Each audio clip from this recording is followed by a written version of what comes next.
নমস্কার, hello and a very, very, very good eve আজকে Friday and like every Friday আমরা Dulhan diaries partner by Senco golden diamonds এ we are ready with another chapter যেখানে আমরা জানবো একজন লাভলি কাপলের গল্প। মিস্টার সুজিত কুমার ব্যানার্জি এবং শ্রাবণী ব্যানার্জি আজকে কিন্তু আমাদের সাথে জয়েন করতে চলেছেন এবং আজকে ওনারাই হবেন আমাদের হ্যাপিলি এভার আফটার কাপল। জানবো ওনাদের কাছ থেকে ওনাদের love story, life story and will take inspiration from the lovely couple. তাই আর দেরি না করে লেটস ওয়েলকাম দি ব্যানার্জিজ। নমস্কার, হ্যালো, কেমন আছেন আপনারা? একদম ভালো আছি। আর আপনি আমায় চাইলে একটু করে বলতে পারেন, আমার কোনো সমস্যা নেই। আর আপনাদের কাছে আমার তা ঠিক, তা ঠিক। No problem, no problem. এবার একটু আলাপ পরিচিতির সময় আমি অনুরোধ করব ম্যাম এবং স্যারকে যদি আপনারা একটু আপনাদের সম্বন্ধে জানান এবং কত বছরের বিবাহিত জীবন একটু জানবো আপনাদের কাছ থেকে আপনাদের পরিচয়। তুমি বলো। হ্যাঁ, আমি বলছি আমি তো হাউসওয়াইফ। আমি এখন হাউসওয়াইফ। আমি আগে দূরদর্শন, অল ইন্ডিয়া মিডিয়ার সাথে ছিলাম। তো এখন মেয়ে আছে। হাজবেন্ড ক্যালকাটা ইউনিভার্সিটি চাকরি করেন। আমাদের বিবাহিত জীবন হচ্ছে 26 বছর অতিক্রান্ত। এবার 27-এ পড়বো আর ফেব্রুয়ারিতে 26 সাল। আমি সুজিত কুমার ব্যানার্জি। আমি ক্যালকাটা ইউনিভার্সিটিতে আছি, অডিট অ্যান্ড অ্যাকাউন্টস ডিপার্টমেন্টে। আমি ওখানকার সিনিয়র সুপারিনটেন্ডেন্ট। আমার ওখানে সার্ভিস প্রায় 30 ইয়ার্স এর উপর হয়ে গেল। আর আমার সাথে শ্রাবণীর দেখা হয়েছিল আফটার নেগোসিয়েশন হওয়ার পরে। পারিবারিক নেগোসিয়েশন হয়েছে আমাদের। তারপরে আমি ওর সাথে দেখা করতে গিয়েছিলাম সেই শিয়াখালা, হুগলি, সুদূর গ্রাম সেইখানে। মানে মানে এখান থেকে 1 ঘন্টা লাগে। আমার কলকাতা থেকে গাড়িতে 1 ঘন্টা। কিন্তু তখন আজ থেকে 26 বছর আগে কমিউনিকেশনটা তো অতটা ভালো ছিল না। মানে যোগাযোগ ব্যবস্থা খারাপ ছিল, রাস্তাঘাট অনেক খারাপ ছিল। তো আমাকেও দেখতে মানে সম্বন্ধ দেখতে ওকে জোর করে নিয়ে যাওয়া হয়েছিল। মানে জোর করে মিনস ওর রাস্তা মানে বেরিয়েছিল, রাস্তাটা দেখার পর বলেছিল আমি আর যাব না, মেয়ে দেখতে তোমরা যাকে দেখেছো তাকেই বিয়ে করবো। তো তাকে জোর করে ওই তখন ড্রাইভার মানে বাসের ড্রাইভার যে ছিল সে বলেছিল আপনি আমাদের পাড়ার জামাই হবেন, আপনি সামনে চলে আসুন। ওকে আর ওর বন্ধুকে বাসে, তখন আমাদের গাড়ি ছিল না, মানে কিছু দিনের জন্য আমাদের গাড়ি ছিল না, কয়েকটা বছরের জন্য। তখন ওই যখন সব আমরা অনেক বন্ধু বান্ধব মিলে সব যাচ্ছি ওকে দেখতে, তখন ওই এতে নাবি ডানকুনি স্টেশন। ডানকুনি থেকে ওখান থেকে আবার 26 নম্বর বাসে করে ওদের গ্রামে যেতে হতো। তখন সেই সময় আমি তো ভিড় বাস দেখে আমি উঠতে চাইছি। তখন ওখানকার আমার এক বন্ধু বলে এই আপনাদের ওখানকার জামাই হতে যাচ্ছে, একে নিয়ে চলুন তুলে নিন। এনাকে আমাকে তখন কন্ট্রাক্টর বলে আপনি উঠুন ড্রাইভারের সামনে। আগে এই ড্রাইভারের সিটটা কভার করা থাকতো ড্রাইভারের ওই পাশে। তা সেখানে আমাকে উঠিয়ে দিল, ওখানে বসলাম। সেই যাচ্ছি তো যাচ্ছি। তারপরে একটা সময় ভালো লাগছে, গ্রামের চারদিকে সবুজ ধান ক্ষেত, এদিকে পুকুর, দারুণ লাগছিল। খালি আমাকে ভালো লাগে না না, আমাকে ওর মা প্রথমে মানে ওর বাড়ির লোক, ওর মা, আমার শাশুমা ছিলেন, এখন উনি নেই। উনি থাকলে হয়তো খুব খুশি হতেন। তো যাই হোক, তো উনি আমাকে পছন্দ করে নিয়ে এসেছি। তারপর তো ও যখন দেখে তখন আমি মানে ফ্র্যাঙ্কলি বলছি আপনাকে খুব সুন্দরী ছিলাম একটা সময়। এখন তো অনেক বয়স, চিন্তা ভাবনা, অনেক কিছু। মানে তখনকার সময় তো কোনো সাজগোজও ছিল না যে বিয়ের সময় সাজতে হতো, পার্লার থেকে একদম একরকম হয়ে ঢুকছি আর একরকম হয়ে বেরোচ্ছি, কিছু না। শুধু জাস্ট মানে আমার যে ভ্রু মানে ছবিতে দেখবেন আইব্রুটা আছে ওটা কিন্তু আমার অরিজিনাল, চোখের পাতাগুলো খুব বড় বড়, ওটাও অরিজিনাল। শুধু একটা কাজল পেন্সিল তখন 2 টাকা দিয়ে কেনা হয়েছিল, আর যেটা টায়রা টিকুলি পরে আছে ওটা 15 টাকা নিয়ে, সব নিয়ে। হ্যাঁ, আর ওই কানের গুলো একটু মানে হালকা সোনা। আমি যেহেতু গ্রামে মধ্যবিত্ত একটা ফ্যামিলিতে বিলং করতাম, তো সেইখানে মানে সেখান থেকে আমার ওরা সাজিয়ে নিয়ে এসেছি। মানে মা, ওর বাড়ির লোকেরা সবাই দেখে এতটাই পছন্দ হয়েছিল, আমাকে 501 টাকা দিয়ে বুকিং করে নিয়েছিল তখনকার সময়। তো আমাকে সমস্ত সোনার গয়না পরিয়ে, শাড়ি টাড়ি মানে সমস্ত কিছু দিয়ে তাকে একটা দেখার মতো বিয়ে। আর ওই যে সাজ বললাম আপনাকে, একটা লিপস্টিক ওই 5-7 টাকা দাম ছিল, আর একটা কাজল পেন্সিল ছিল, আর ওই তিলক মাটি দিয়ে ওই পাড়ার এক কাকিমা সাজিয়ে দিয়েছি। এই হচ্ছে আমার সাজ। তারপরে আমাদের বলো ওইটা গল্পটা বলো, যখন আমাদের কি যেন বললো আশীর্বাদ হয়ে গেল। হ্যাঁ, তারপরে আমাদের আশীর্বাদ হলো। হওয়ার পরে আশীর্বাদে তো সবকিছু মানে খুব সুন্দর করে হয়েছিল। তখন আমার বয়সটা অল্প ছিল, জাস্ট মানে গ্রাজুয়েশন কমপ্লিট করেছি। আর তখনকার মানে বয়সটা অল্প নয়, এখনকার যেরকম একটা 14 বছরের মেয়েরাও অনেক অ্যাডভান্স, তখনকার সময় তখন 21-22 বছরেও মনে হয়নি যে আমি অনেক কিছু জেনে গেছি। আপনি তো বুঝতেই পারছেন যে তখনকার ব্যাপারটা আলাদা। হ্যাঁ, রোমান্টিকতা তো হচ্ছে সেই সময় যেমন মানে আমার এনগেজমেন্ট মানে আশীর্বাদ আমার হয়ে গেল ঘন্টার পর খুব ঘন্টা হই করে, তারপরে তো ফোন করতো। আমি সুদূর কত বলবো আমার বাড়ি থেকে। আমি এটা বলি যে তখন আমি ক্যালকাটা ইউনিভার্সিটি আছি, আর একটা জায়গায় পার্ট টাইম, সেটা এলিট সিনেমা, যেটা এস এন ব্যানার্জি রোড কর্পোরেশনের সামনে ছিল। শনি রোববার আমার ছুটি ওটা থাকতো অফিসে। এখন ওটা ভেঙে গেছে, এলিট সিনেমা ছিল। শনি রোববার আমি ওই এলিট সিনেমায় যেতাম, গিয়ে ওখানে ও ফোন করতো, আর ওখানে সেই তখন অফিস করে, তখন আমি একা থাকতাম, আমার সাথে সেই ফোন আলাপ। তা ও যে টাইমটাই করতো, একবার কি করলাম আমি, যে ওকে সারপ্রাইজ দেবো বলে, আমি আমার এক বন্ধু ছিল রবীন্দ্র, সে পাঞ্জাবি, তাকে বললাম চল আমাকে নিয়ে চল, ও ডানকুনিতে বাড়ি। আমাকে না, তার আগে একবার তোমাকে বাধা দিলাম। মানে আমি ফোন করতে আসতাম, আমার বাড়িতে ফোন ছিল না। মানে আমার বাড়ি থেকে 5-6 কিলোমিটার দূরে একটা মার্কেট মতো ছিল, সেইখানে একটা ছেলেকে ভাই বলে করেছিলাম। মানে ও আমাকে দিদি বলতো, আমি ভাই বলতাম। তো সেখানে ওই ল্যান্ড ফোনে ফোন আসতো, তো ল্যান্ড ফোনেতে ওর ফোন আসতো, ওখানে 1 ঘন্টা 1.5 ঘন্টা 2 ঘন্টা। তখনকার বোধহয় মানুষগুলো অনেক মানবিক ছিল, আমি জানি না যে এখনকার যদি কাউকে বলি যে 5 মিনিট আপনি একটু ফোনটা করতে দিন, অনেক কিছু ভয় পাই। তবে পরিস্থিতি অনুযায়ী সবকিছুই তো চেঞ্জ হয়। মানুষ এখন অনেক মানে বুঝতে শিখেছে, জানতেও শিখেছে, এটা কাউকে দোষ দেওয়াটা উচিত নয়। তো আমাকে 1.5-2 ঘন্টায় ফোন ছেড়ে দিই। কাস্টমার থাকলে অন্য আগেকার দিনে টেলিফোন বুথ গুলোতে অনেকগুলো জায়গা থাকতো। তো একদিন দেখি কি ও ওর বন্ধুকে নিয়ে, মানে ফোন আসছে না, আমি আমার একটা মাস্তুতো বোনকে নিয়ে যেতাম, তার আবার বয়স হচ্ছে ওই 10 থেকে 11, মানে এতটাই ছোট, সে আমাকে নিয়ে যেত না না অনেকখানি মাঠ পেরিয়ে মাঠ পেরিয়ে, মানে মানে সেই ধান খেতের সিনেমার মতো আর কি গল্পটা। এখন বললে মানে ধান সিনেমা, মানে ধান ক্ষেত দুদিকে ধান ক্ষেত, মানে আমিও ঠিক গ্রামটা চিনি না। তারপরে তো ও তো যেখান থেকে যেত জানি না কোথায়, ও খালি বলেছিল যে আমি শিয়াখালা থেকে ফোন করি। আমি তখন ওই সেই বন্ধুকে বললাম রবীন্দ্রকে যে তুই আমাকে নিয়ে চল ওই শিয়াখালায়। তো বলছে তুমি কি করে জানবে যে কোথায়, ও আমার থেকে একটু ছোট ছিল। আমি বলছি ঠিক বার করে নেবো। ওর বাইকে করে আমরা চলে গেলাম, তখন সেই গ্রামের মধ্যে দিয়ে যাচ্ছি যাচ্ছি যাচ্ছি সেই শিয়াখালায় গিয়ে পৌঁছলাম। গিয়ে তারপর ওখানে ও বলেছিল সে বাপিদার দোকান, সে আমি ওই বাজারে গিয়ে খুঁজতে লাগলাম কোন বাপিদা। বলতে বলতে একজন বলল ওইখানে একজন একটা লোক, তার নাম বাপিদা, তার একটা টেলিফোন বুথ আছে। তা আমি ওখানে যাচ্ছি, আর ওই সেই মানে ও তখন ফোন করছে, ও আমাকে দেখে, এবার তুমি বলো কি হয়েছে। আরে অনেকক্ষণ ফোনটা আসছে না, তো আমি টেনশন করছি, হ্যাঁ মানে বিয়েটা কি ভেঙে গেল নাকি, কেন ও কি আমার কি পছন্দ করছে না, মানে মানে একটা অনেক রকম মনের মধ্যে। আগেকার দিনে বিয়ে সম্বন্ধ হলে অনেক সময় সেই লোকেরা ভাঙিয়ে দিত, বা আগেকার দিনে সব বলা হতো না যে এই বিয়ে ওর ঠিক হয়েছিল জানিস, ওর বিয়ে ভেঙে গেছে। মানে এই ব্যাপারগুলো তো আগে ছিল, যেগুলো এখন বিয়ের পর ভাঙে। আর তো সেগুলো বিয়ের আগে ভাঙতো আগে। তো আমি বলছি কেন আসছে না, কেন ফোন আসছে না, ফোন আসছে না, আমি তো পুরো কেঁদে ফেলার জোগাড়। তারপরে দেখি সেই দূর থেকে, আর খুব স্মার্ট, খুব সুন্দর দেখতে, মানে ওকে আমি আমার 31টা না 32টা দেখাশোনা হয়েছে, এটা কোনো এতে ভাববেন না যে আমি খুব বড় কথা বলছি। আমাকে কেউ রিফিউজ করেনি, কিন্তু আমার পছন্দ হয়নি। কোথা থেকে একজন টাকলা, সে বয়স বেশি, আমার তখন 15-16 বছর বয়স, তখনও পছন্দ করেছে। 18 বছর বয়স, তখনও সেই বলে বয়স বেশি, আমার তখন বয়স কম, মানে মনের মিলটা হয়নি, বুঝলেন তো। মনের মিল তো না হলে হয় না কিছুই। তা ওকে যখন দেখলাম দূর থেকে আসছে বন্ধুর সঙ্গে, ওকে তো আগেই দেখেছিলাম, আসছে চুল টুল বড় একদম, মানে পুরো হিরো আসছে, মানে আমার উত্তম কুমার আর সুচিত্রা সেন এখান থেকে দৌড়চ্ছে। তারপরে তো যা আবার হলো আর কি, আমরা একটা সিঙ্গারা, ও আমাকে নিয়ে গেল কোথায়, আমাদের পাশেই একটা সিঙ্গারার দোকান ছিল, মিষ্টি। আমাকে বললো কি যে চলো মিষ্টি খাই। তা আপনাকে একটা কথা বলে দিই যে এইরকম মানে হাজবেন্ড পাওয়া, এটা কোনো মিডিয়ার সামনে প্রচার করার জন্য বা আপনাদের কাছে এসেছি বলে বলার না। যখন এসেছি মনের কথা বলতে, তখন আপনাকে তো নিশ্চয়ই বলবো যে ওর মতো মানুষ পাওয়া, এটা বোধহয়, আমি যদি কোনো জন্মান্তর বিশ্বাস করে থাকেন তো 14 জন্ম হয়তো তপস্যা ছিল, আমি জানি না, মানে আমি জানি না যে ওই রকম মানুষ, ওই রকম। আর কিছু বলার নেই আমার, যে ঈশ্বর, হয়তো ঈশ্বরও মাঝে মাঝে কিছু ভুল করেন, বা ঈশ্বরেরও কিছু ভুল ভ্রান্তি। ও মাই গড, ইমোশন হচ্ছে কেন, তুমি একটু বেশি বলে ফেলছো। This is so beautiful.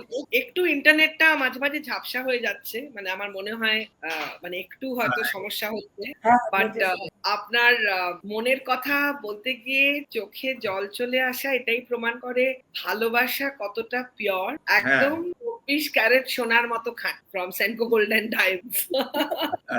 সেটা পুরো 24 ক্যারেট সোনার মতন খাঁটি ওর তরফ থেকে। না না, এখন আপনার সামনে বলছে, আমাকে বলে আমার তোমাকে বিয়ে করে জীবনটা শেষ হয়ে গেল, আমি বলছি তো ওর তরফ থেকে। মানে তখন আমাকে বলে, এখন আপনার সামনে বলছে। না ভীষণ আমাকে খুব আমাকে খুব মানে আমাকে এত ভালোবাসা, আমি বলছি তো আমি যদি আজকের ডেটে যদি চলেও যাই মানে ওর ভালোবাসা, ওর মা যেভাবে ভালোবাসে আমার মেয়ের থেকে আমি এখনো শিখি। আমার হাজবেন্ড আমাকে অনেক কিছু শিখিয়েছে, আমার হয়তো অনেক ভুল ভ্রান্তি হয়, আমার মেয়ের থেকে আমি শিখি। আমার একটা ছেলেও আছে, ছেলেটা আমার মতো একটু দুষ্টু, কিন্তু মেয়ে খুব আমার আইডিয়াল, মানে ওর বাবার মতো একদম। বাহ। আর ছেলেটা আমার মতো খুব বদমাশ। আচ্ছা, স্পষ্ট। আমি এইটুকু বুঝতে পারছি যে মানে কথার অনেক জমে আছে, কথা নিশ্চয়ই হবে। তাই ছোট্ট করে জানতে চাই, একে অপরের এই যে এতটা ভালোবাসা, এতটা 100-100 নম্বর দেওয়া একে অপরকে, আজকালকার যুগে আপনারা তো ইন্সপিরেশন। কারণ আমরা এমন একটা যুগে বাস করছি যে ওই যেরকম মানুষের দেখার ধৈর্য কমে গেছে, 5 সেকেন্ড দেখেই আমরা রিল ঘুরিয়ে দিই, ওরকম 5 দিনে আমরা সম্পর্ক থেকে বেরিয়ে এগিয়ে আসে। যাই, 5 মাসে বিয়ে থেকে সরে যাই, অনেক কিছু ঘটছে আশেপাশে। তো আপনাদের মত ব্যানার্জি দম্পতির মতো যদি এরকম ভালোবেসে থাকতে হয়, তার জন্য একটু জানবো যে একে অপরের কোন গুণগুলো যেটা মুগ্ধ করেছে, মুগ্ধ করে প্রতিদিন, এত প্রেম, এত ভালোবাসা রয়েছে কি? একে অপরের সম্বন্ধে প্রশংসার কথা জানবো, best things that you love about each other. ম্যামকে জিজ্ঞেস করবো, তারপরে স্যার। প্রত্যেক দিন ম্যাম ঝামেলা দিয়ে শুরু হয়, এখানে এটো পড়ে, এখানটা নোংরা পড়ে, এখানটা এই পড়ে, তুমি কি করছো, এটাকে তুমি দেখতে পাচ্ছ না? তুমি অফিসটা সামলাও না, বাড়িটা আমি সামলাচ্ছি, মেয়েটার এটা কেন এটা হয়নি, এইটা কেন, ছেলের ড্রেসটা এইভাবে আয়রন হলো না কেন, মানে এইটা হচ্ছে আমাদের ভালোবাসা, বুঝছেন? তারপরেতে হচ্ছে মানে ঝামেলাটা দেখুন, কোনো ফ্যামিলিতে ঝামেলা যদি না থাকে, এইগুলো টেক কেয়ার করা, ছেলের ব্যাপার, মেয়ের ব্যাপার, সংসারে আমার ভাইয়ের বউ থাকে, মানে আমি ভাইকে সন্তান স্নেহে উনি মানুষ করেছে। আমার বিয়ের পরেই আমার ভাইকে নিয়ে আসি, তখন খুব ছোট আমার ভাই। তো আমার বাবা মাকেও উনি মানে কি বলুন তো, আমাদের কথা বললে না একদিনে কিছুই শেষ করা যাবে না। তো ওর গুণ বলতে আমি আপনাকে বললাম যে মানুষ তো দোষ গুণ মিশিয়ে থাকে, এটা একদম প্র্যাকটিক্যাল কথা। কিন্তু আমি ওর দোষ কোনটা সেটা আমি 26 বছরে অনেক ঝামেলা করেছি, তুমি এইটা নয়, তুমি এটা নয়, তুমি ভালো না। কিন্তু ওর কোনটা দোষ আমি ম্যাম একদম হৃদয় থেকে বলছি যে আমি এখনো পর্যন্ত বুঝতে পারিনি যে ওর কোনটা দোষ। আর আমার কথা বলবো, আমার ভালোবাসা আছে স্পন্টেনিয়াস ফ্রম মাই হার্ট, কিন্তু ওর তো সবকিছুই তো আমার ভালো লাগে, তাই জন্য ও ভালোবাসাই থাকে। মিথ্যে কথা এই যে আমার মেয়ে বলে দিল মিথ্যে কথা, একদম ম্যাম।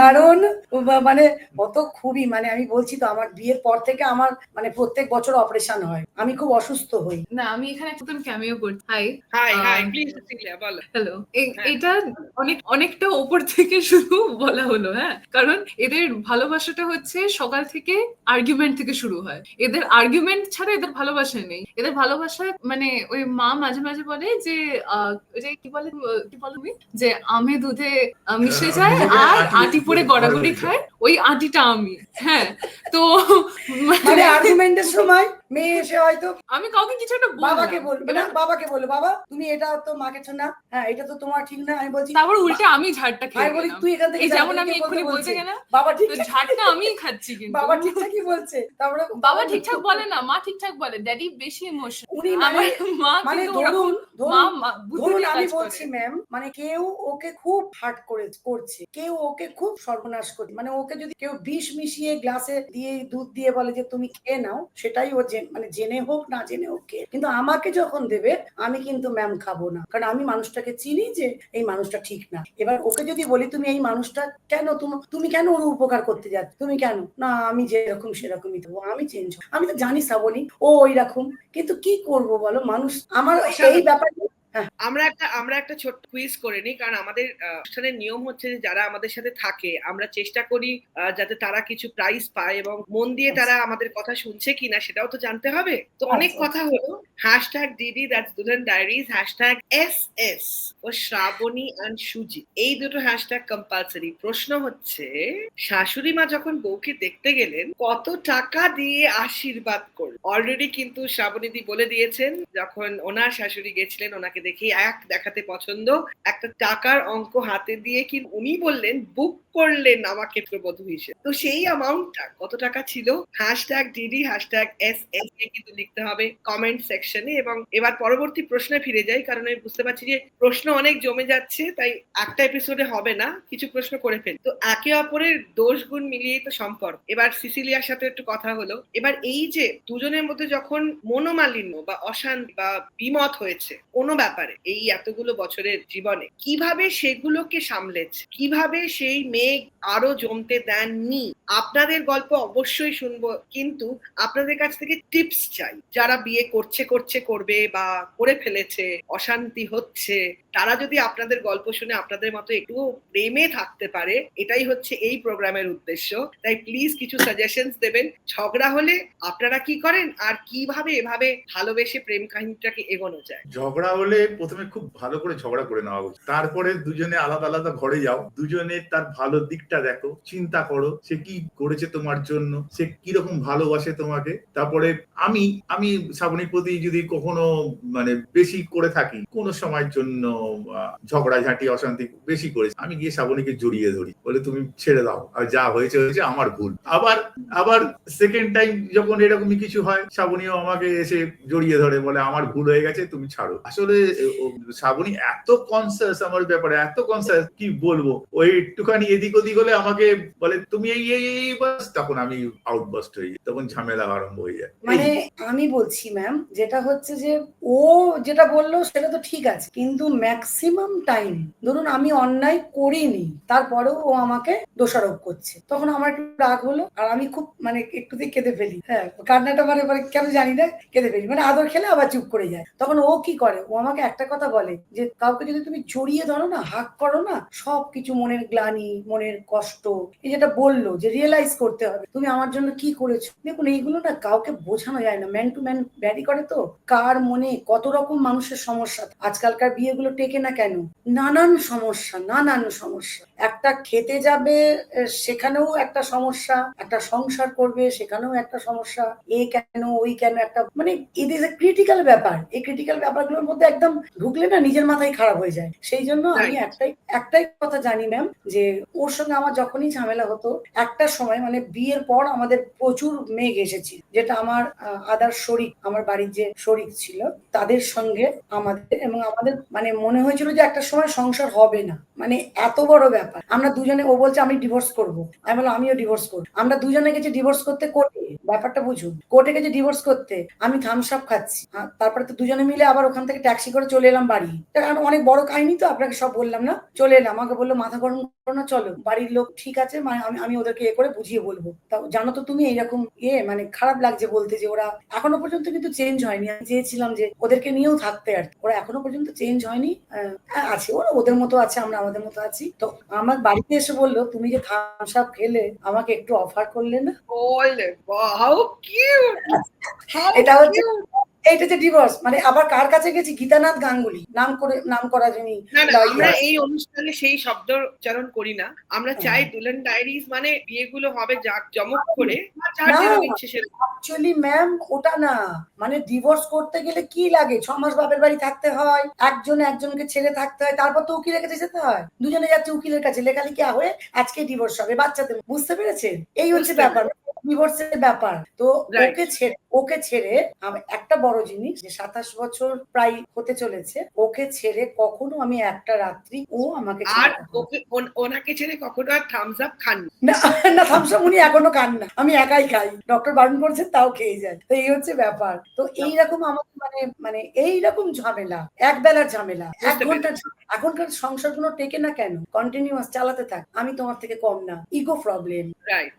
এবার আমি আমার পরবর্তী প্রশ্ন করে, আমার মনে হয় আমরা অলমোস্ট একটা উত্তরের দিকে চলে যাচ্ছিলাম, কারণ এটা আমার একটা খুব ইম্পর্টেন্ট জানার বিষয়। যেহেতু আপনার বাড়িতেও একটা you have a beautiful daughter, and আশেপাশেও এত ইয়াং পিপল, ছেলে মেয়ে নির্বিশেষে অনেক বন্ধুত্ব হচ্ছে, অনেক ঘোরাঘুরি হচ্ছে, অনেক জানাচেনা হচ্ছে, ইত্যাদি ইত্যাদি। কিন্তু বন্ধুত্ব থেকে সম্পর্ক থেকে বিয়ের সিদ্ধান্ত, এই যে একটা ব্যাপার থাকে, যে বিয়ের সিদ্ধান্ত, এই সিদ্ধান্তে পৌঁছানোর আগে বাবা মা হিসেবে, একজন আইডিয়াল কাপল হিসেবে আপনাদের কি মনে হয় কোন কোন ব্যাপারগুলো একে অপরের সাথে একদম খোলাখুলি ভাবে শুরু থেকে শেষ অবধি কথা বলে নেওয়া উচিত বিয়ের আগে, যাতে বিয়ের পরে সেই অশান্তিগুলো না? What are the main things to be discussed and known about each other? Communication গুলো কি কি পয়েন্টে হওয়া উচিত? যেটা হচ্ছে, বাড়িতে যদি বাবা মা থাকে, যখন আমি যাকে বিয়ে করতে যাচ্ছি তাকে খোলাখুলি বলে দেওয়া উচিত, দেখো তুমি তুমি আমার বাবা মাকে ঠিক মতো দেখবে। এবার ও বলতে পারে তা তুমিও আমার বাবা মাকে সেরকম মর্যাদা দেবে। নিশ্চয়ই দুজনই বাবা মাকেই মর্যাদা দেওয়া উচিত, এবং এই ব্যাপারটা হচ্ছে মেন। আর সেকেন্ডলি নিজেদের তো আস্তে আস্তে সব এই ব্যাপারটা খোলাখুলি বলে দেওয়া উচিত। না, আমার কাছে অন্যরকম ব্যাপার। একটা সংসার এখন ভাঙছে একটাই কারণ, ফ্যামিলি যেখানে ইনভলভ হচ্ছে না, যে একটা মেয়ের সংসার ভেঙে যাচ্ছে ফ্যামিলির কারণে, একটা ছেলের সংসারও ভাঙছে কিন্তু ফ্যামিলির। এটা আমার মনে হয়। একটা আজকালকার মেয়েরা যে উদ্ধত, বা ছেলে মেয়েরা উদ্ধত, মানে খুব অসৎ জীবন যাপন করছে, এটাও তার ফ্যামিলি। আমি সবটাই কিন্তু তার ফ্যামিলিকে রাখ, আমি ফ্যামিলির বাইরে কিন্তু যাব না, কোনো বন্ধু বান্ধবকে দোষারোপ করব না, সমাজকে দোষারোপ করব না। ফ্যামিলি যদি ঠিকঠাক থাকে, আমি মনে করি একটা বাচ্চা কখনো খারাপ হতে পারে কোনো দিন, এটা আমার দৃঢ় বিশ্বাস। এবং একটা সংসারও ভাঙতে পারে না, রেয়ার হয়তো হতে পারে, কারণ হয়তো যদি খুব ক্রিটিক্যাল সমস্যা থাকে তখন হয়তো বিয়েটা টিকলো না, সেটা আগেও ছিল, সেটা এখনো হতে পারে। কিন্তু এইভাবে যে মুহুর্মুহ মানে ডিভোর্স মানে কি, আজকে বিয়ে হচ্ছে কাল ডিভোর্স হচ্ছে, আজকে হচ্ছে মানে একটা নয়, প্রচুর। এবার একটা মেয়েকে বিয়ে দিতে গেলে আমি মনে করি আচ্ছা, আগে কি এইসব দেখা হতো যে আমার মাকে তোমার সঙ্গে অ্যাডজাস্ট করতে হবে? এই যে আমার শাশুড়ি মা, ওনাকে নিয়ে 17 বছর ছিলাম, উনি লাস্টের দিকে খুব অসুস্থ ছিলেন, ওনাকে প্রথম থেকে লাস্ট পর্যন্ত দেখেছি। আমার এটা গর্ব, আমার এটা যে আমার মা, আমি আমার শাশুড়ি মার জন্য এখন আমি কষ্ট পাই যে ওনার আমি আয়াও রাখিনি। আমি মন করলেও আয়া রাখতে পারতাম, উনি বলেছিলেন কিন্তু না, মাকে নিজে হাতে করব। যদি আমার মা হতে, এগুলো কাউকে শেখাতে হয় না, এগুলো নিজের বিবেক থেকে, যদি কারোর বুদ্ধি, যদি কারোর সুবুদ্ধি, বিবেচনা, তার মানবিক সত্তাটা যদি মরে না যায়, যদি ঠিকঠাক মানে জাগ্রত, আমার মনে হয় এত অশান্তি আসবেই না। এবং বিয়ে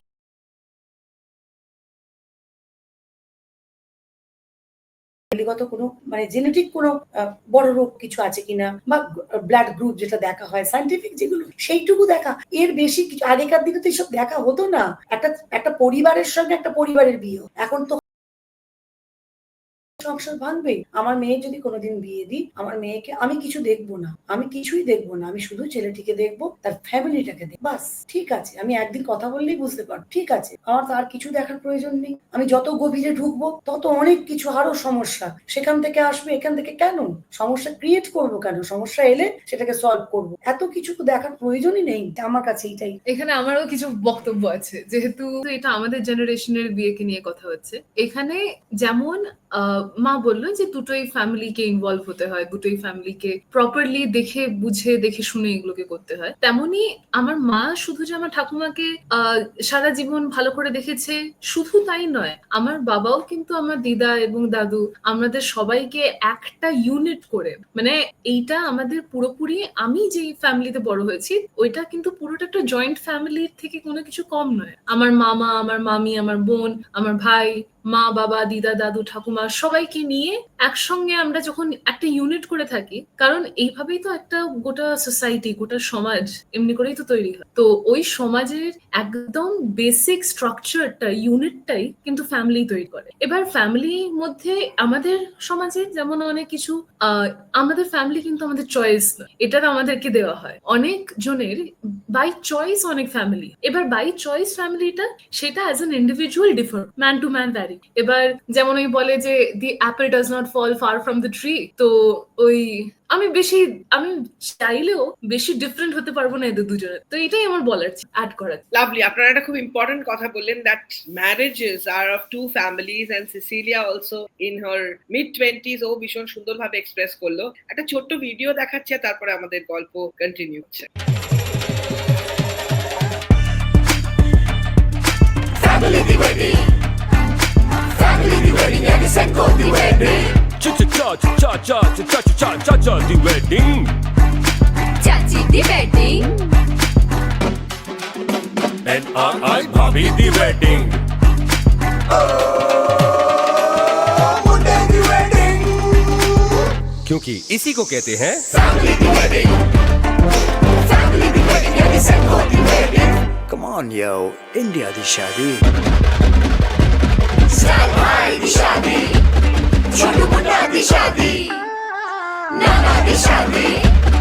Oi nani di shadi. Sare India di wedding, and family di wedding, and Senko di wedding. Sare India di wedding, and family di wedding, and Senko the wedding. Wonderful, মানে আমার সত্যি খুব ভালো লাগছে ব্যানার্জি, মিসেস এন্ড মিস্টার ব্যানার্জির সাথে আলাপ হয়ে। Thank you Cecilia for also being a part of this. মাঝে মাঝে তুমি স্পেশাল এন্ট্রি নিচ্ছ। এবার আমার পরবর্তী প্রশ্ন হচ্ছে যে এই যে যখনই কোনো ডিসিশন মেকিং এর ব্যাপার এসছে বাড়ি, সেটা একটা পর্দা কেনা হোক কি গয়না কেনা হোক কি বেড়াতে যাওয়া, আপনাদের দম্পতি হিসেবে কিভাবে ডিসিশন মেকিং গুলো হয়েছে এবং সেটার একটা সলিউশন হ্যাপি ব্যাপার ঘটেছে সবসময়, একটু জানবো আপনাদের। না, এই ব্যাপারে আমার কিছু নেই বলা। আমি গাছের- এই ব্যাপারে যা কিছু আমার মিসেস না, আমাকে আমি বলছি, আমাকে ও উস্কে দেয়, মানে বাংলা কথায় উস্কানি দেয়। উস্কানি দিয়ে বলে এই যে আমাকে আমার একটা গাড়ি কিনতে গেলাম, এই দেখো তুমি ওই মানে অনেক বছর আগেকার গাড়ি আর কি, 2002 এর, দেখো তো একটা গাড়ি দেখে এসছি গাড়িটা। এবার যখনই আমি কিনে ফেললাম, টাকাগুলো তুমি নষ্ট করে ফেললে, ইস গাড়িটা কিনে তুমি তো বললে। এখনো মানে কাশ্মীর গেলাম বিয়ের পর, মানে বিবাহ বার্ষিকীর পর হানিমুন হলো, কাশ্মীর গিয়েছিলাম। তো আমি বললাম কাশ্মীর মানে খুব অনেকদিন থেকে ইচ্ছা ছিল আমার কাশ্মীর। তো ও আমাকে বললো চলো এবছর তাহলে ঘুরে আসি। গেলাম, কাশ্মীরে যাচ্ছ তুমি, সব কিছুতে গন্ডগোল করো, তারপরে তো এই তুমি তোমাকে বললে, মানে ও কি বলুন তো, আমি যেটাই ডিসিশন নিই ও সেটাকে ঠিক শান্তি, মানে আমার যেটা সুখ ওর সেটা সুখ, যেটাতে আমি শান্তি পাই ও সেটাতে শান্তি পায়, আমি যেটাতে আনন্দ পাই, যে ও আনন্দ পেয়েছে মানে ও আনন্দ পেয়ে, মানে সমস্ত একটা বাড়ির পর্দা, আমার কাপড়, জামা, এইসব ওর নিজের জামা কাপড়, যখন আমি মানে ও নিজের জামা কাপড় নিজে কখনো কেনি, সেটাও আমি, এবং আমি কিনিও লুকিয়ে জামা প্যান্ট আলমারি থেকে নিয়ে আমি দোকানে যাই, সেটা নিয়ে এসে আবার আমি সেই 2 মাস দেখাতে পারবো না, ঠিক অবস্থা বুঝে আমাকে ব্যবস্থাটা করতে হয়, না হলে মানে ওনার কিনলেই অশান্তি আছে, মানে আমি কিনলাম ঠিক আছে তোমাদের কেন, মানে কেন আমি বুঝি, আমি এখনো পর্যন্ত না ওর কিছু কিছু জিনিস আমি বুঝতে পারি, আমি বুঝতে পারিও না, চেষ্টা করি না, কারণ এখন মাথায় অত কিছু রাখতে পারি না, বয়স হচ্ছে, হ্যাঁ নিজেও মানে হয়ে যায় যে কি ও বলতে চায়, যে ওর কিনলে কেন আপত্তি, আর সেই 2 মাস পর 1.5 মাস পর সে আমাকে অবস্থা বুঝে, বাড়ির সবাই জানে যে আমি কিনে নিয়ে এলাম, কিন্তু সেটাকে আমি আস্তে আস্তে বের করতে, আবার আমাকে মিথ্যে কথা বলতে হয়, মিথ্যে প্রচুর বলি আমি, যে আমাকে বলতে হয় যে আমি এই 500 টাকা জমা দিয়ে এসেছিলাম সিসিলিয়া 6 মাস আগে, আর এই তারপরে দিয়েছিলাম আরো 600 টাকা, এই দেখ না রেমনসের ছিটটা কিনলাম এত কষ্ট করে, তারপরে 1.5 বছর লেগে গেল, কিন্তু কিনেছি আমি একদিনে, এই হচ্ছে মানে ব্যাপার, সব আমি মিথ্যে কথা এবং সব decision A to Z decision আমাকে নিতে হয়। উনি শুনবেন, ওনাকে অফিস যাওয়ার সময় দেরি হয়ে গেলে, মানে 27 বছরই এখনো চলে, উনি জুতো পরছেন জামা পরছেন, আমি ভাত নিয়ে মেখে ঘুরছি মুখের মধ্যে, সে ভাতটা ওকে দিচ্ছি, তারপরে তো আবার মানে আজকাল একটু চোটপাটটা কম নেয় আমার উপর, একটু অসুস্থ হয়ে পড়েছি তো, যে না ওকে বকবো না, ও তো অসুস্থ, একটা মায়া কাজ করে, এখন একটু এক্সট্রা মায়া, হ্যাঁ সেই মায়াটা আমার কাছে ও বরাবরই দেখিয়ে এসছে। আমি একটা জিনিসে খুব পাগল, সেটা হচ্ছে খেলা। আর আমি এই বয়সে তো মানে ফুটবলও খেলতাম, কিন্তু আমার ফুটবলে যেহেতু কার্টিলেজ লিগামেন্ট ছেঁড়া, সেহেতু আমি এখন খেলতে ওর পারি কোনো না। নেশা তো কিছু নেই, মানে শুধু খেলবো, মানে ওর বয়স এখন 57 বছর, কিন্তু ও খেলতে যাবে 20 বছর 22 বছর, ওকে সুজিতদা, সবাই সুজিতদার, আমাকে বলে কাকিমা, এই ও সুজিতদার আমি কাকিমা, মানে ও মানে গ্রুপের মানে ও গ্রুপের লোক, খেলাধুলা, এখনো ক্রিকেট খেলে, এমনকি ম্যাম একটা কথা বলি, দুলহান ডায়েরিতে যেহেতু একটা হ্যাপির ব্যাপার, সবকিছু শান্তির ব্যাপার, তো ওর 3 মাস আগে হার্ট অ্যাটাক হচ্ছে, 3 মাস না ফেব্রুয়ারি 27 তারিখে অপারেশন হয়েছে, বাইপাস হয়েছে, যেদিন অ্যাটাক করেছে সেদিনও খেলতেছে, জানে না যে ওর অ্যাটাক, সেদিনও মাঠে যাচ্ছে, আমি বললাম যে তোমার চোয়াল টানছে বলছো, বুকটা চাপ লাগছে বলছো, তুমি খেলতে যাচ্ছ কেন, যে ছেলেগুলো ডাকতে এসেছিল ওদেরকে বললাম তোরা চলে যা, ওকে নিয়ে আমি এখন বিল্লাতে যাব, বিএম বিল্লা, ওকে নিয়ে গিয়ে বিএম বিল্লা, মানে এইরকম খেলা পাগল মানুষ, আর আমি খেলতে কখনো বাধা দিই, তারপরেও খেলতে গেছে ম্যাম 1 মাস আগে, 1 মাস আগে, খালি আমার একটু ভয় করছিল যে তুমি বুকে না লেগে যায়, না আমি করবো না, আমি মানে আস্তে আস্তে সাবধানে খেল, তারপরে তো সবাইকে টেনশন করছি যে কি করছে, সব বারবার ফোন করছি, বলো না বৌদি ও ঠিকঠাক আছে, মানে মা যেটা ছোটবেলায় করতো দাদার জন্য, সেটা এখন টু বি কন্টিনিউড উইথ, একদম ঠিক। ব্রিলিয়ান্ট। শুধু তাই নয়, আমার বাবা আমাকে ছোটবেলা থেকে কোথাও বাবার এক ছেলে, এখনো ও সেরকম, আমি একটু মোহনবাগান পাগল, মোহনবাগানে প্রচন্ড সাপোর্টার, তা আমি একবার আমার বন্ধুদের সাথে এতেই আছি শিলিগুড়িতে মোহনবাগান ইস্ট বেঙ্গল খেলা দেখি, ও বললো যে আমিও যাবো, চলে গেল আমার সাথে, আমরা দুজনে মিলে চলে গেলাম ব্যাপারটা দেখছি, পুরো ব্যাপারটা একটু ম্যাচিং, এই যে ম্যাচিং ব্যাপারটা চলে মাঝে মাঝেই, এইটা কি ইন্টেনশনাল নাকি হয়ে যায়? ইন্টেনশনাল হয়ে যায় ম্যাম, একদম। আমরা কখনো ম্যাচিং করি না, মানে ম্যাচিং করে আমরা কখনো ভেবে করিনি যে এটা ম্যাচিং করে আমরা দুজনেই পড়ে যাব, মানে শোভন বৈশাখীর মতো আর কি। কিন্তু আমাদের অনেক ক্ষেত্রে দেখেছি, যখন আমি ছবি দেখছি আমি বলছি এ বাবা, এ তো শোভন বৈশাখী হয়ে গেলাম। আমার তখন ভালো লাগছে না, তখন বলছে, আমার মেয়ে বলে তুমি মা আছো, মানে ম্যাচিং হয়ে যায় আর কি। মানে দেখুন ব্যাপারটা হচ্ছে ভগবানই তো ম্যাচিং করে পাঠিয়েছেন, মানে সেটাই। একদম তাই জন্যই ম্যাচিং এরকম চলছে। একে অপরকে ভালোবেসে কি নামে ডাকা হয়? ভালোবেসে আমার মুটি এখন আমি অনেক মোটা হয়ে গেছি।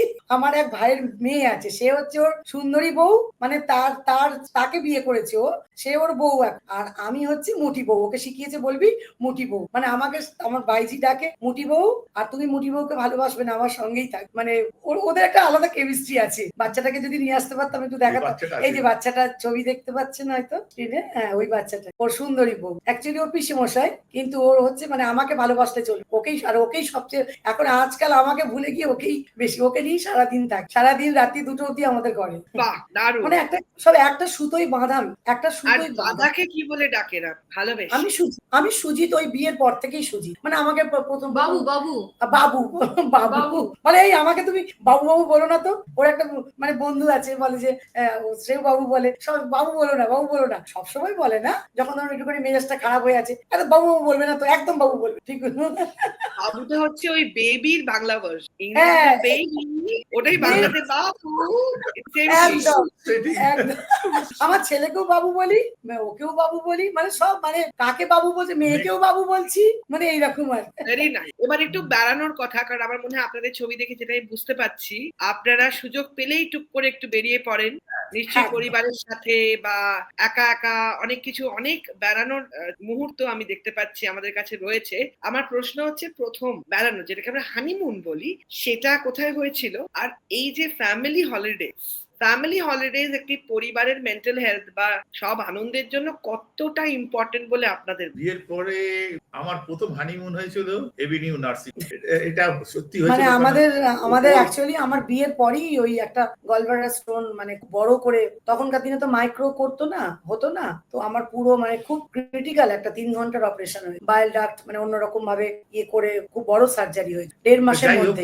তো আমরা আমি নার্সিং হোমে ছিলাম 17, আর ও নার্সিং হোমে বসে থাক, মানে দিন রাত। আর মশা কামড়ে যখন আমি বাড়ি এসেছি, ওর পুরো গোটা দেহে মশা কামড়ের পক্সের মতো দাগ, মানে ওইখানেই বসে থাকতো ওই নার্সিং। ওখানে ক্রিকেট খেলতো দিনের বেলা, ওখানেই খেতো, মানে কি রকম একটা পাগলের মতো, মানে ওখানেই বসে থাক। এমন নয় যে আমার জন্য একদম ইয়ে করছে, তা নয়, কিন্তু ওইখানটাই ছাড়। দুজনে আমরা কোথাও খুব কম গেছি, একবার দার্জিলিং গেছি। আর আমরা দুজনে মিলে আমরা কোথাও যাইনি, আমরা দুজনে মিলে ওই শিলিগুড়িতে একবার খেলা দেখতে গেলাম, আর সিসিলিয়ার কাজের জন্য একবার দার্জিলিং গিয়েছিলাম দুজনে। হ্যাঁ, তো আমরা ফ্যামিলি নিয়ে আর বাকি আমার মা বাবা, বলছি তো আমার মা বাবা ওকে জামাই হিসেবে দেখে, মানে ছেলে। আর ও যখন বলে যে, সবাই বলে না যে শ্বশুর বাড়ি যাচ্ছি, ও বলে দেশের বাড়ি যাচ্ছি, এই সম্পর্ক। এবার যখন আপনারা কোনো বিয়ে বাড়িতে যান, বা ধরুন যারা বিয়ে করছে বা করছে যে দম্পতিরা রয়েছে, তাদেরকে আশীর্বাদ স্বরূপ কি বলতে চান প্লিজ? মানে ম্যাম দেখো, তাদেরকে বলার মতো কিছু থাকে না, কারণ তারা এতটাই বিয়ে বাড়িতে ব্যস্ত, মানে আজকালকার বিয়েগুলো ঠিক প্রাণ পায় না। আমি একদম ফ্র্যাঙ্কলি বলছি, আজকালকার বিয়ে যেগুলো হয় অনেক বিলাসিতা থাকে, অনেক কিছু থাকে, বাট ওতে আমি ঠিক ওই বিয়ে ব্যাপারটা পাই না। বা ধরুন ওই দম্পতি যারা থাকে, তারাও দেখি খুব নিজেদের মধ্যে নিজেরাই ব্যস্ত, বরের সঙ্গেই কথা বলছে, ওর সঙ্গে কথা বলছে, সেইভাবে আশীর্বাদ অন্তর থেকে সবসময় থাকে। সন্তান কারোর বিয়েতে গেলাম, ভিতর থেকে তো আশীর্বাদ থাকেই, আমার সন্তানের মতো যদি হয় বা কেউ, সবসময় আশীর্বাদ থাকে, কিন্তু তাদেরকে আর বলার মতো কিছু থাকে না, কারণ তারা নেবে না কিছু। আজকালকার জেনারেশনটা আমরা ব্যাকডেটেড। আমি বলছি, যখনই কারোর সাথে আমার এরকম যাই, আমরা আমার কাছে যে আশীর্বাদ দিতে আসে, তাকে বলি always stay blessed and happy. Beautiful.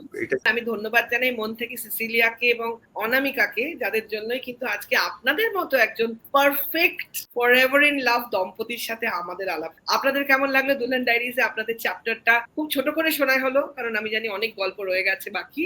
কেমন লাগলো আপনাদের একটু জানবো। আমাদের একটাই কথা, এদিকে দাও হাত তোমার, এরকম কিভাবে করে এটা কিন্তু আমার বোনকে বোঝাতে হবে। এটা আমার ভাইজিকে বোঝাতে হয় না। এইটা একদম আপনার এইটা থেকে আমাদের প্রোগ্রামটা এইরকম, মানে অন্তর থেকে ভালো লেগেছে ভীষণ। Thank you. Thank you. আমরা সেনকো গোল্ড জুয়েলার্স কে অনেক অনেক অনেক অনেক ধন্যবাদ যে ধন্যবাদ। আমরা এই আমাদের এরকম প্ল্যাটফর্মে একটা- আসতে পারলাম দুজনে, এবং মনের কথা বলতে আন্তরিক- পারলাম। আন্তরিক ধন্যবাদ আপনাদের, এবং অবশ্যই অল্প অল্প স্বল্প সঞ্চয় করা যায়। আর আমি পার্সোনালি এই যে মাই ডিজি গোল্ড, আই থিঙ্ক এই 400 টাকা থেকেও যে সোনা কেনা সম্ভব, এবং আস্তে আস্তে করে একটু একটু করে, শুধু কেনা নয়, ডিজিটালি আমরা সারাক্ষণ এরম এরম না করে একটু টাকা আসলে 400 টাকা দিয়েও 24 ক্যারেট আস্তে আস্তে আস্তে আস্তে রেখে সেটা দিয়ে কিন্তু রিডিম করা যায়, মানে গয়না কেনা যায়। চাইলে সেটাকে জাস্ট ডিজিটালি বেচে দেওয়া যায়, টাকাটা চলে আসে account. So it's a great way digitally নিজেকে একটু একটু করে প্রিজার্ভ করা, কারণ gold is always an asset, কিন্তু তার থেকেও বড় অ্যাসেট হচ্ছে আপনাদের মতো দম্পতি যারা ভালোবাসাকে এভাবে ভালোবাসেন আর আমাদেরকে মুগ্ধ করলেন আপনাদের কথাবার্তা দিয়ে। আন্তরিক ধন্যবাদ আপনাদের জানাচ্ছি। Please bless us that in all couples we find a little of both of you. আপনারা এত সুন্দর, এত মিষ্টি। My special love and gratitude to the lovely couple. Thank you so much, sir and ma'am. Thank you so very much, Dada and Modi. Thank you so much, and Cecilia, God bless. Thank you so much. খুব ভালো লাগলো। আপনাকেও খুব ধন্যবাদ। Thank you. আর অবশ্যই একটা উপহার থাকছে, আমরা যোগাযোগ করে নেব, সেই উপহার পৌঁছে যাবে আপনাদের কাছে। অল্প হলেও মন থেকে সেই উপহার পাঠিয়ে দেবো। Thank you.